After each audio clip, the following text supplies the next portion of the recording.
Today is July 14th, 6 p.m. The date, posted date and time of the next meeting of the board. So at this time, I'll call the meeting to order. Madam Clerk, do we have a quorum? Yes, sir, we have a quorum. Next, I'll recognize Jason Pauls, who's going to lead tonight's pledge and give the night's invocation. Jason? allegiance to the flag of the United States of America, and to the republic which stands one nation, indivisible, with liberty and justice for all. Please join me in prayer. Dear Heavenly Father, we thank you for the opportunity for us to gather here tonight as a free people and a free nation, where we can elect people to represent us. God, we just thank you for these individuals that will be deliberating tonight. Put your hand of guidance on them, help them make wise decisions. God, thank you for the men and women that sign up in the military and that act as our first responders. Thank you that they take care of us. Be with us throughout the night. Give us safe travels on the way home. In your name we pray. Amen. Amen. Thanks, sir. Next, recognize any elected officials who may be present. Thank you. Next, we'll recognize any veterans present. Mr. Hutchins. Start over here with Jason. Texas Falls, United States Air Force. Jamie Yarbrough, U.S. Army. Chip Workman, U.S. Army. David Cotton, United States Navy. Johnny Hudson, U.S. Army. We appreciate y'all coming out tonight. Do y'all have one of our county pins? Thank you all. Thank you for your service. Next, I'd like to recognize any law enforcement present. Chip Workman, Cleveland County Sheriff's Office. Thank you guys as well. And last, we'll recognize any county department heads. Chris Barton, Planning. Logan Roberts, Dalvin Green. Jimmy Hanson, Health and Human Services. Rebecca Johnson, Social Services. Jason Pauls, Public Relations. Thank you, guys. First item on the agenda is actually to adopt the proposed agenda. So at this time, we've been presented to the agenda ahead of time. So I'll entertain a motion to approve, or is there any changes or additions or remove items to be removed from the agenda? Make a motion, we approve it as presented. Second. Discussion? All right, hearing none, all those in favor will say aye. Aye. Anyone opposed? Motion carries unanimous. First item on the agenda is public comment. So, Madam Clerk, no one signed up to speak tonight. Correct, no one signed up. So if there's no opposition or objection from the board, we'll forego the statement that we normally read. The next item on the agenda is the consent agenda. The board's been presented the items of the consent agenda ahead of time. Any items that the board may want pulled? If not, I entertain a motion to approve the consent agenda as presented. So moved. Second. Any discussion? All right, hearing none, all in favor will say aye. Aye. Anyone opposed? Motion carries unanimous as well. Next item on the agenda is a public hearing. We have one public hearing tonight, Madam Clerk. After the public hearing has been opened, citizen speakers will be acknowledged in the order in which they signed up to speak and will address all comments to the board as a whole and not one individual commissioner. Speakers will address the board from the speaker's podium and will begin their remarks by stating their name and address. Discussions between speakers and members of the audience will not be allowed. A public hearing is not intended to require the board to answer any impromptu questions. Speakers are expected to be civil in their language and presentation. All comments from the speaker shall be directly related to the subject of the public hearing. Each speaker is allotted 5 minutes to address the board, and a speaker is not permitted to share, reserve, or relinquish any remaining time allocated to them to another speaker. All right, so we have one item tonight. Again, as a public hearing, it's a planning case 26-14. This is a request to rezone parcels 3250, 5011, and 5013 from residential to manufactured homes and parks for the RM classification. This time, Mr. Martin.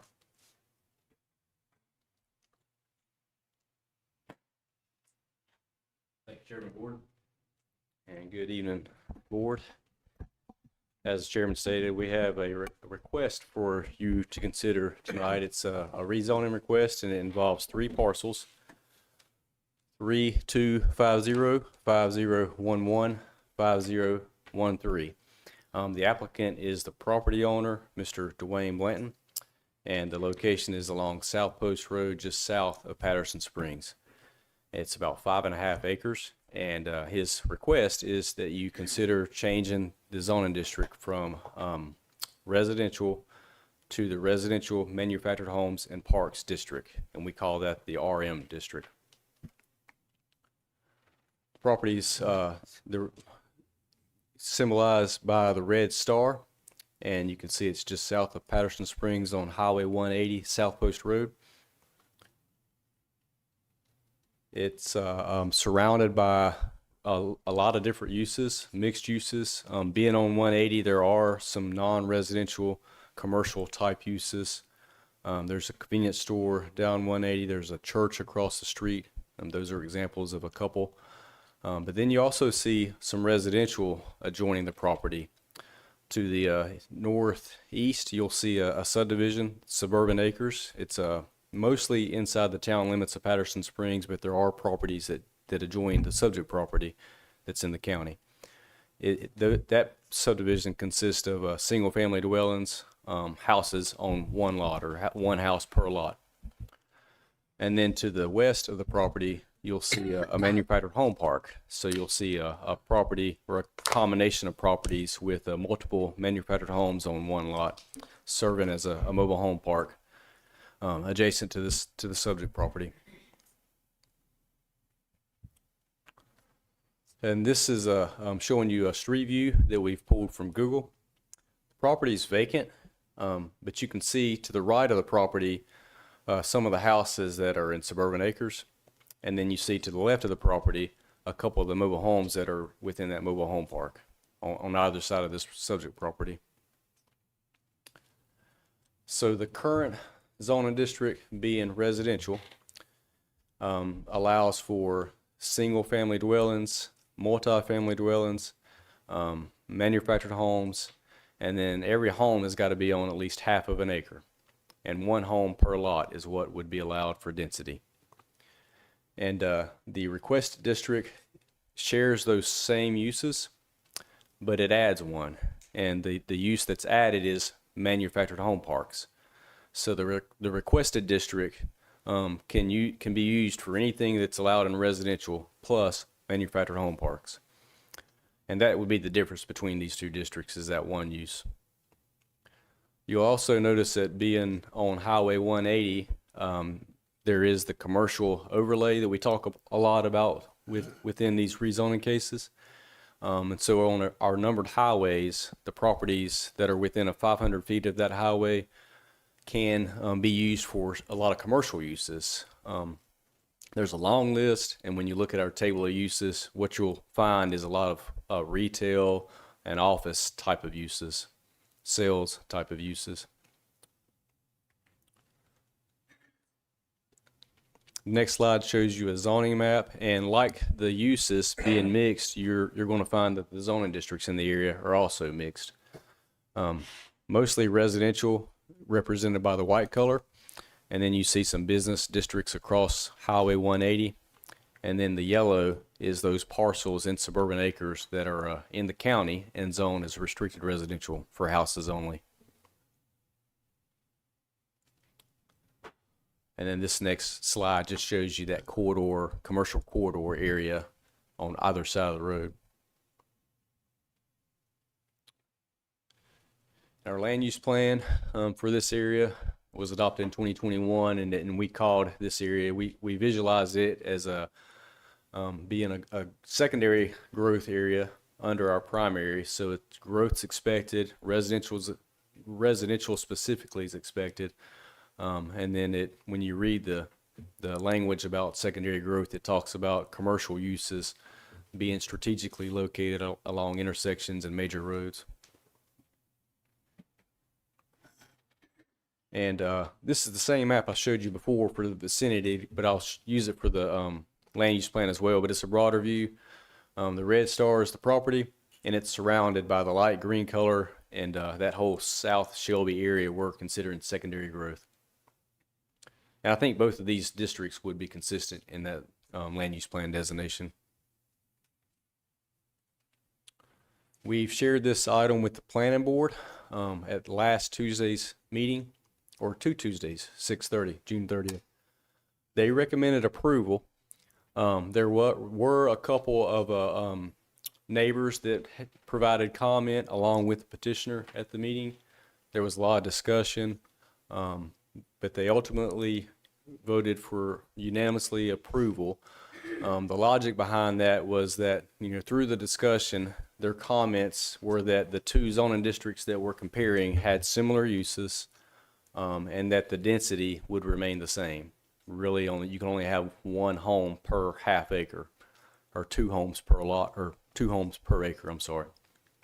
So the density would remain the same, and the uses were similar, other than the one use of manufactured home parks. And so they recommended approval. And then for tonight, what we're asking this board is to hold a public hearing, consider the land use plan and any comments that you may hear at your public hearing, and then you may approve or deny the request. Thank you, Chris. Can I ask a Yeah, question? anybody have any questions? I have a question. Can you back up to the zoning where it showed the residential and the different zones? Why is half a suburban acres zoned one way and the other? It's Patterson Springs town limits. It So splits it the was- neighborhood. It was RR in the county, Yeah, but because the others in Patterson Springs, how is it? It's just residential?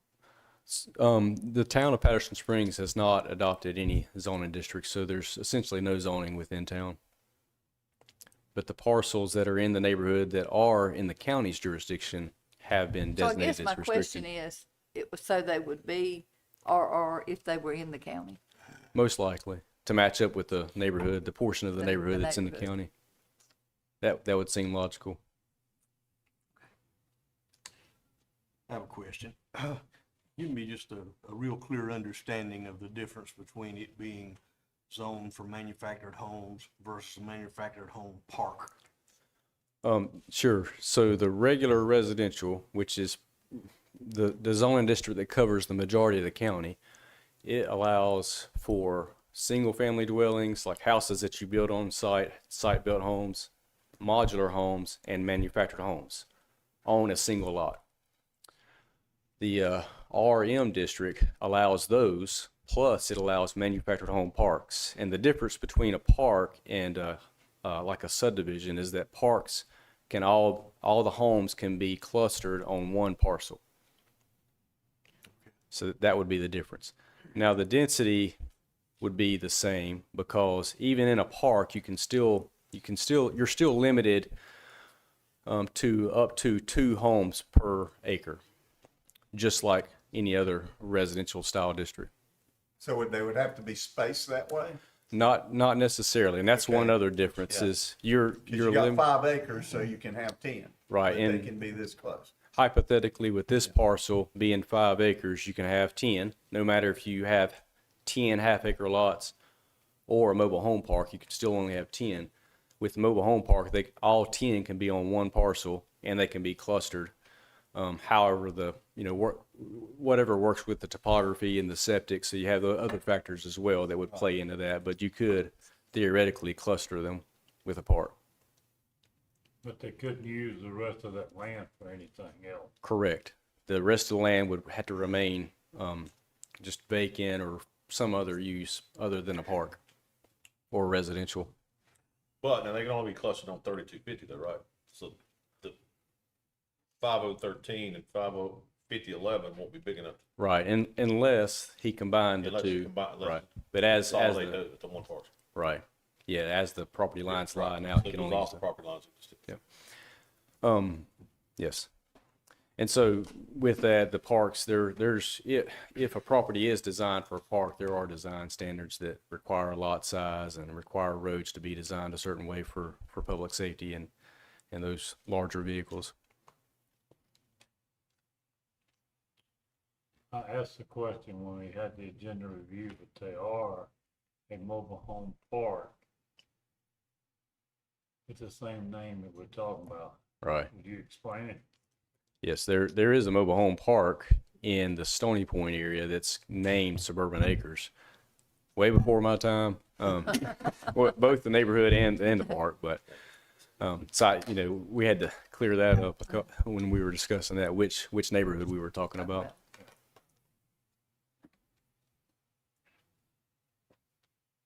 But did I hear you correctly say that 10 trailers could be clustered, but you could not use the rest of the property for anything else?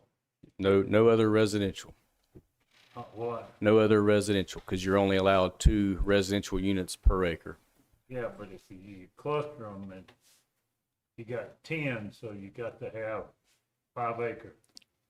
So that 5 acres cannot be used for nothing else. Yeah, you're correct. If you have 5 and you put 10, then you've essentially used all the available land to equal your maximum Maybe number have of a park units. or something Right. that goes along with the park. If the parcel happened to be 15 acres and they only put 10, then they would have 5 available acres to use for another use. If they have that other use, is it restricted? How's that decided? Restricted as far as the zoning district What else goes. they can do with it is? It would be limited to whatever uses were permitted in the zoning district that was applied.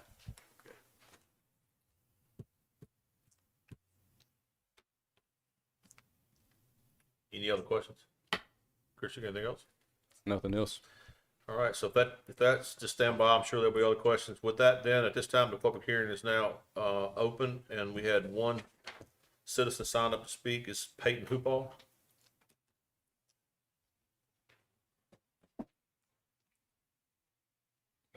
Hey, my name is Peyton Hoopall. I live on 5308 Spring Lane, and I'm also the owner of 5310 Spring Lane. We are bordering adjacent to the lot that's going to be repurposed. My wife was supposed to be here tonight. Had a death in the family. I ended up coming. So I'm reading her letter. It goes, Dear Cleveland County Commissioners, I am writing to express my opposition to the proposed rezoning request identified as case number 2614, which seeks to change the zoning designation of the property located off of South Post Road from residential use to residential manufactured homes and/or a manufactured home park. My home is located directly adjacent to this property, with my backyard bordering the land in question. As a homeowner, the 4th generation of my family living there, my son being the 5th generation and resident of the community, I have several serious concerns regarding this proposed change. First, I have concerns regarding public safety. There's already an existing trailer park located behind my property, and law enforcement officers have previously requested permission to sit in my yard while conducting surveillance related to suspected drug activity within that area. As a parent with a child living in my home, I'm deeply concerned about bringing additional manufactured housing developments even closer to my property and family. In addition to my personal experiences, I have reviewed publicly available records and found that since 2022, there have been 12 reported offenses associated with the existing trailer park. These offenses include 5 assaults, 3 larcenies, 1 breaking and entering offense, 1 child pornography offense, 1 motor vehicle theft, and a drug-related offense. On top of that, there's other things that haven't been reported that's happened in the neighborhood. Me and 2 neighbors up from us have had bullet holes in their building trajectory coming from the trailer park. I have walked outside. My dogs have leads where they can go up onto my spare lot to use the bathroom. I've walked outside and seen people from the trailer park over there trying to take a small puppy off of a lead, I guess, to take them back to where they're going. But while I understand that crime can occur in any community, these reported incidents raise legitimate concerns regarding safety and quality of life for neighboring residents. Expanding this type of development closer to the existing homes could potentially increase those concerns and further impact nearby families. Second, I believe that this rezoning would negatively impact surrounding property values. Homeowners on Spring Lane and neighboring streets have invested a significant significant time, effort, and money into their homes. The undeveloped land currently serves as an important buffer between the neighborhoods and helps preserve the character of our community. Replacing that buffer will with additional manufactured housing would likely reduce the desirability and value of nearby properties.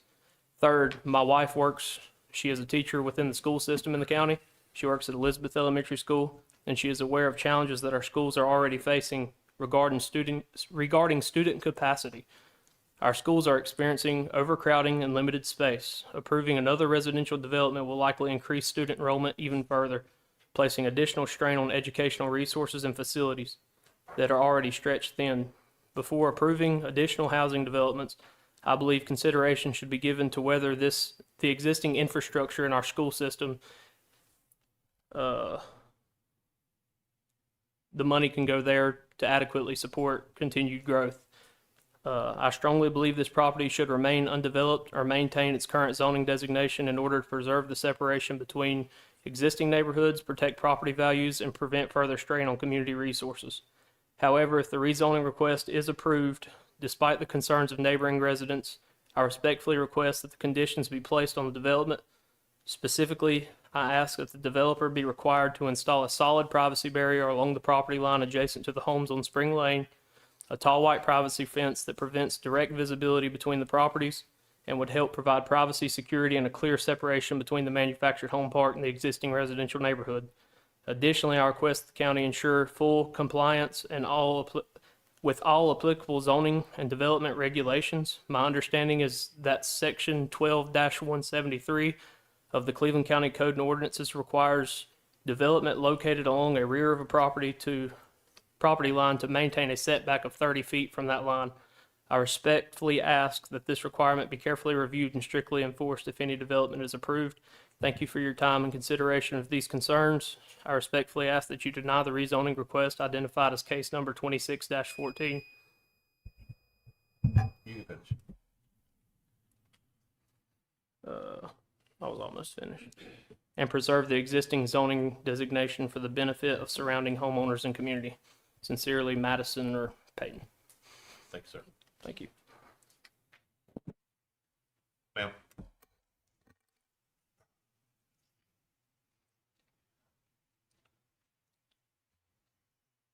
Good evening. Thank you for allowing me to speak. My name is Laura K. Lowry, and I live across the road from the land here, in a home that my grandfather built in the 1930s. So we have been vested there for many years. We love our community, and we love the area in which it is. We have major concerns on bringing in more people, taking the one green space in which we do have around and making it into a manufactured home park and clustering these 10 mobile homes together.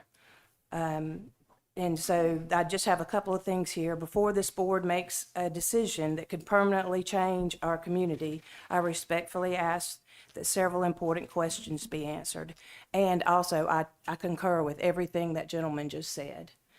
Has the property been professionally surveyed for the proposed development? Has a perk or percolation test been completed to determine whether the soil can safely support approximately 10 manufactured homes using private septic systems? If so, what were the results? Has a traffic impact study been completed? If so, does it address the existing congestion on South Post Road? We just recently, about 3 weeks ago, a major, came off into our yard and our fields. It was not a head-on, but it was right in there.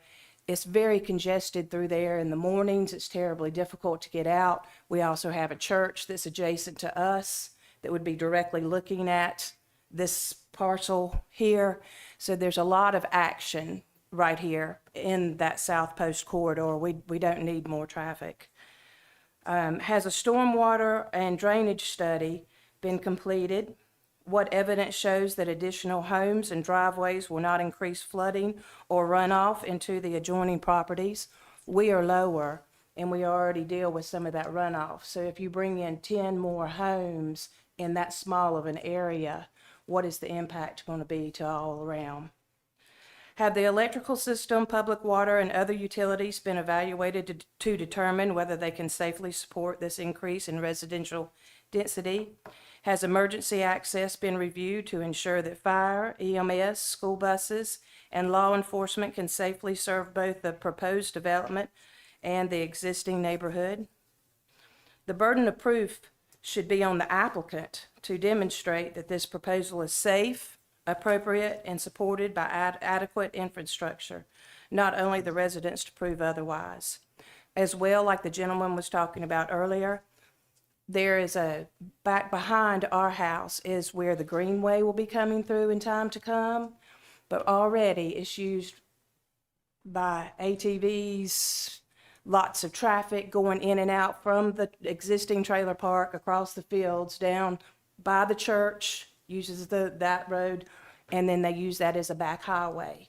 It's a highway for A to B, so people that don't have cars, et cetera, to use and conduct business. We don't need more folks that like to do that sort of thing. The safety is a major concern. As county commissioners, your responsibility is to protect the health, safety, and welfare of the people of Cleveland County, and we thank you for that. Once this property is rezoned, that decision cannot easily be undone. So Suburban Acres, they've been there for 50 years. We've been there almost 100, and now we're going to be, that original mobile home park came in the 70s before there was any zoning. No one in the area wants this to grow further out. It's been a nice little green space, a buffer for everyone. So I respectfully ask you to vote no on the rezoning request and to put the safety of your citizens and the future of our community first. I do thank you for your time, your consideration, and your service to Cleveland County. Thank you ever so much for allowing me to speak. Thank you, ma'am. Is there anybody else here that may want to speak that did not have a chance to sign up about this case? Yes, sir.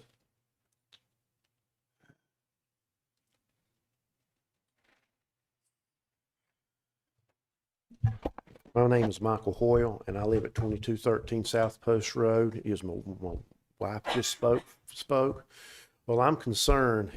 We talked to the gentleman at the planning meeting 2 weeks ago, and he had no concise plan. He said the only people he's really talked to was the trailer park that's already there. So we're not ignorant. We know what it's going to do. He's going to end up selling it to that trailer park, and they're going to put 10 more trailers in there. And then all those safety concerns about the traffic, the runoff, the septic, it's the foot traffic, the crime and all is really, really concerning for us. So I would respectfully ask you guys, please vote no on this rezoning. I thank you very much for your time and your letting us speak in your Cleveland County. Thank you, sir. All right, there's no one else at this time. The public hearing is now closed. Chris, you want to come back and address any of the questions? I'm sure the board may have more, so board members, do you have any questions? I do, Chris. Did you want to go first? No, you go ahead.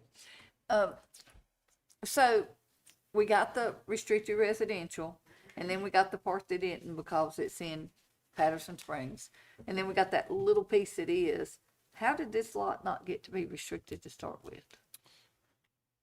I imagine since it wasn't a part of Suburban Acres, it was a Since part they of it. didn't build on to it. It wasn't built on, it was vacant, and it wasn't considered part of the neighborhood.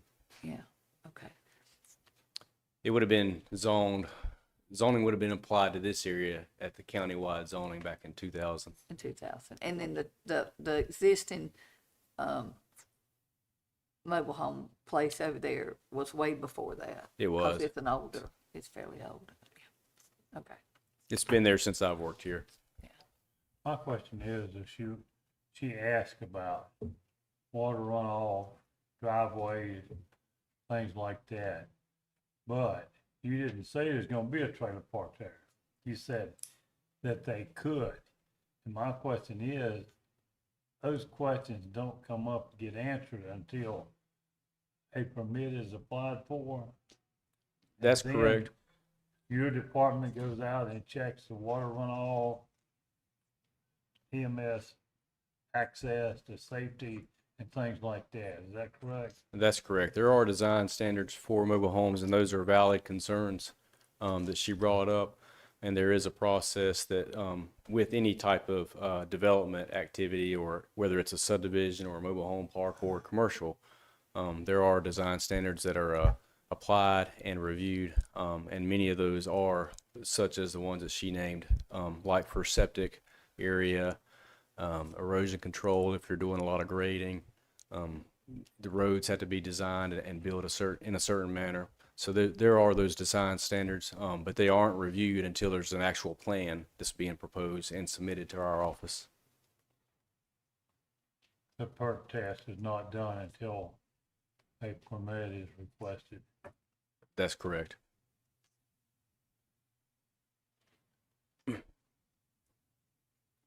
Are there other questions?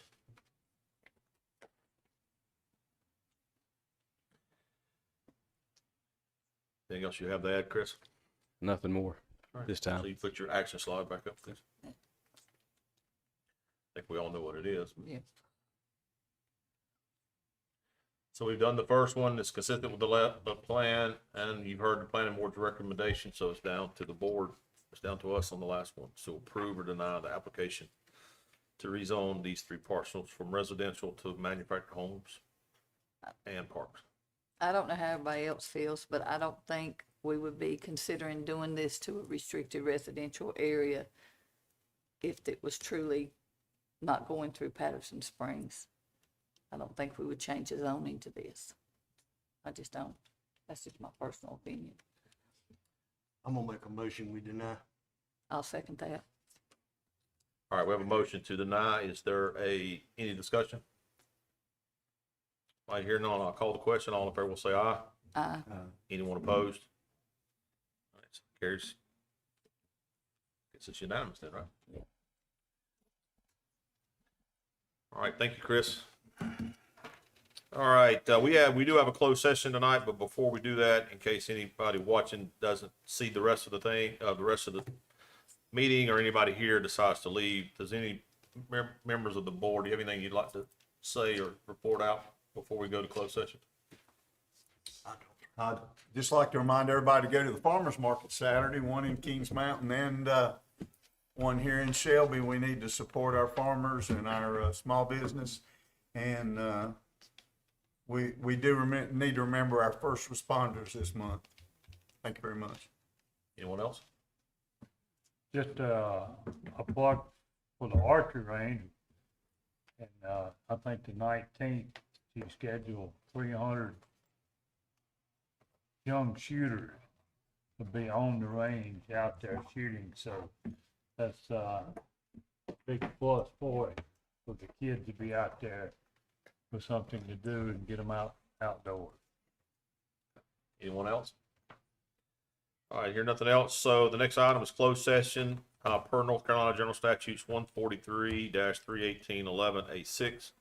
This is to consider the qualifications, competency, performance, character, fitness, conditions of appointment, or conditions of initial employment of an individual public officer or employee, or prospective public officer or employee, or to hear or investigate a complaint, charge, or grievance by or against an individual public officer or employee. With that, do I hear a motion to enter closed session? So moved. Is there a second? Was there a second? Second. All in favor say aye. Aye. Anybody opposed? So remind the board, we're now in closed session. We'll reconvene in the conference room, with the manager.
Ready?